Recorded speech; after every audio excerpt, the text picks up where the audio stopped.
আজ আমি তোমাদের সাথে একটা মজার একটা টিপস শেয়ার করব।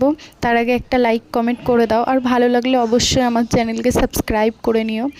তো যাই হোক, হ্যালো এভরিওয়ান, গুড ইভিনিং সবাইকে। আমি জানতাম যে ভিডিওটা আপলোড করতে করতে সন্ধ্যা হয়ে যাবে, বাট এখন বিকাল, তাই সবাইকে আগেই জানালাম গুড ইভিনিং। আর দেখো বাইরের ওয়েদারটা, মানে প্রচণ্ড গরম, জানি না কার লাগছে, বাট আমার খুব গরম লাগছে, ভীষণ ভীষণ গরম। আর মাঝে মাঝে রোদ্দুর হচ্ছিলো। তো চলো দেরি না করে চলে যাই সেই টিপস শেয়ার করতে।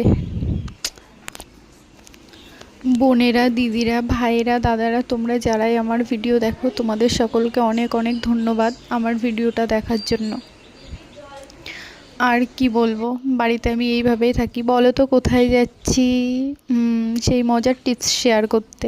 তো যাই হোক, তোমরা কেউ হাসাহাসি করবে না, এটা আমার কাছে অনেক বড় একটা বিষয়। দেখো টেন টেন অ্যান্ড ফাইনালি এটা আমার ফুল গাছ। এটা ছিল রজনীগন্ধা। নেক্সট মানে মাঝেরটা ছিল টাইম ফুল গাছ। তারপরে টবের মধ্যে যেটা ছিল অ্যালোভেরা গাছ। এর আগেও লাগিয়েছিলাম অনেক গাছ, গোলাপ থেকে শুরু করে অনেক টাকার, বাট